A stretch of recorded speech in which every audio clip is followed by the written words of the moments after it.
मध्य प्रदेश में भारतीय जनता पार्टी 20 साल बाद पहली बार बिना किसी के चेहरे के चुनाव में उतरने जा रही है। नमस्कार, मैं हूं रविंद्र जैन और आप देखना शुरू कर चुके हैं सबकी खबर। मध्य प्रदेश में 2003 से लेकर 2023 तक भारतीय जनता पार्टी विधानसभा के जितने चुनाव लड़ी है, हर चुनाव में भारतीय जनता पार्टी के पास एक चेहरा रहा है। लेकिन 2023 में क्या कारण है कि भारतीय जनता पार्टी के छोटे से लेकर बड़े नेता तक ये कहने से हिचकिचा रहे हैं कि यदि 5वीं बार बहुमत मिला तो उनका मुख्यमंत्री कौन होगा। इसका कोई जवाब ना तो भारतीय जनता पार्टी के दिग्गज नेता अमित शाह जी के पास है, ना मध्य प्रदेश में चुनाव जो प्रभारी बनाए गए हैं, चुनाव संचालन समिति के संयोजक बनाए गए हैं नरेंद्र सिंह जी तोमर के पास है, और ना ही भारतीय जनता पार्टी का अन्य कोई नेता इस संबंध में मुंह खोलने को तैयार है। दरअसल 2023 में जब भारतीय जनता पार्टी मध्य प्रदेश की दिग्विजय सरकार को उखाड़ने के लिए मैदान में उतरी थी तो उनके पास चेहरा था उमा भारती। 2008 में जब वो फिर से चुनाव में आई थी तो उनके पास चेहरा था शिवराज सिंह चौहान। फिर 2013 और 2018 का चुनाव भी शिवराज सिंह के चेहरे पर लड़ा गया। लेकिन क्या कारण है 2023 में भारतीय जनता पार्टी ये कहने से बच रही है कि 5वीं बार हमें बहुमत मिलेगा तो उनका चेहरा कौन होगा, शिवराज सिंह जी को रिपीट करेंगे या नहीं करेंगे। कोई भी नेता मुंह खोलने को तैयार नहीं है। हमने यानी मैंने स्वयं अमित शाह जी से ये सवाल पूछा था कि यदि मध्य प्रदेश के मुख्यमंत्री शिवराज सिंह चौहान बेहद मेहनती और परिश्रमी हैं, बहुत मेहनत करते हैं, हम स्वयं स्वीकार करते हैं कि मुख्यमंत्री शिवराज सिंह चौहान से ज़्यादा मेहनती परिश्रमी नेता शायद मध्य प्रदेश में दूसरा नहीं है। हमने अमित शाह जी से पूछा कि यदि 5वीं बार भारतीय जनता पार्टी को मध्य प्रदेश में बहुमत मिलता है तो क्या मुख्यमंत्री शिवराज सिंह जी होंगे।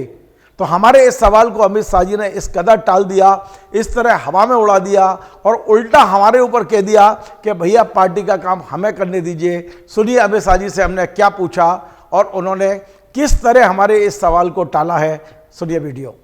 रविंद्र जैन जी। गृह मंत्री जी, मैं रविंद्र जैन हूं और अग्निवाण में यहाँ संपादक हूं। आपने आज कहा अभी कि मध्य प्रदेश के मुख्यमंत्री अति मेहनती, जो आपने उल्लेख किया, निश्चित तौर पर परिश्रमी।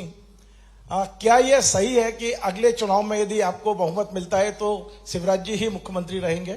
देखो, यह ऐसा है, शिवराज जी मुख्यमंत्री है ही, और पार्टी का काम आप क्यों करने लगे हो? हमारी पार्टी का काम है, हम तय करेंगे। चलिए, अमित शाह जी, अभी शिवराज जी मुख्यमंत्री ही है एक एक करके, और हम चुनाव में हैं। पार्टी का काम करेगी।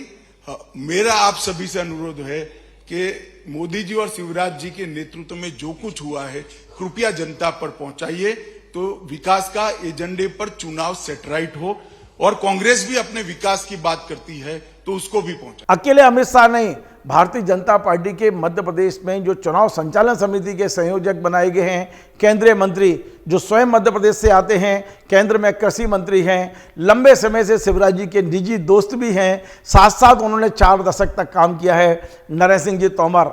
कल उनने भी पत्रकारों को बुलाया और उन्होंने भी पत्रकारों से खुल के बात की। लेकिन जब सवाल हमने वही वाला दागा, वरिष्ठ पत्रकार अरुण दीक्षित जी ने पूछा कि क्या कारण है कि 2003, 2008, 2013 और 2018 में आप दूल्हे के साथ बारात लेके निकले थे, इस बार भारतीय जनता पार्टी की बारात का दूल्हा कौन है, आप क्यों नहीं बताते? तो नरेंद्र सिंह जी ने फिर टाल दिया सवाल को और उन्होंने कहा कि ये मेरे अधिकार क्षेत्र की बात नहीं है। यानी कहीं ना कहीं मुख्यमंत्री के चेहरे को लेके भारतीय जनता पार्टी अभी तक कुछ तय नहीं कर पा रही है। सुनिए नरेंद्र सिंह जी ने वरिष्ठ पत्रकार अरुण दीक्षित जी के सवाल का जवाब किस तरह दिया। आप 2003 में दूल्हा लेकर निकले थे, 8 में दूल्हा लेकर निकले थे, 13 में दूल्हा लेकर निकले थे, 18 में दूल्हा लेकर निकले थे। 2023 में आप बिना दूल्हे की बारात लेके क्यों चल रहे हैं? ऐसी क्या मजबूरी है? आप दूल्हे का नाम क्यों नहीं ले पा रहे हैं? देखिए, दरअसल क्या होता है कि कुछ चीजें मुझे तय करना होती हैं, कुछ चीजें अध्यक्ष ने तय करना होती हैं, कुछ चीजें ऐसी होती हैं जिनको सामूहिक रूप से पूरा पार्लियामेंट्री बोर्ड ही तय करता है।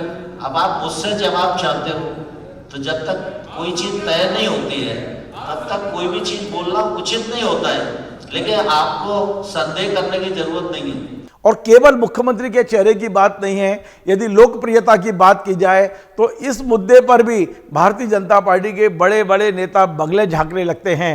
कल वरिष्ठ पत्रकार नीतेंद्र शर्मा जी ने नरेंद्र सिंह जी तोमर से पूछा था कि आपका आंकलन बहुत अच्छा रहता है, आप बता सकते हैं कि मध्य प्रदेश में कौन सा नेता ज़्यादा लोकप्रिय है, प्रधानमंत्री नरेंद्र मोदी या मध्य प्रदेश के मुख्यमंत्री शिवराज सिंह चौहान।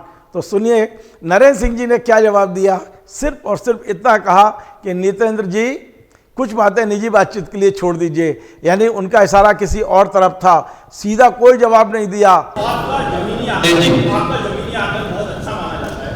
मध्य प्रदेश में आपको क्या लगता है कौन ज्यादा विधानसभा चुनाव में आपके हिसाब से लोकप्रिय है, प्रधानमंत्री नरेंद्र मोदी या मुख्यमंत्री शिवराज सिंह?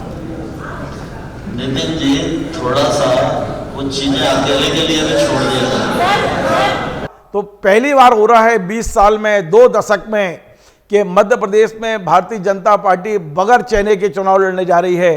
कोई चेहरा नहीं है, मुख्यमंत्री पद का कोई दावेदार नहीं है।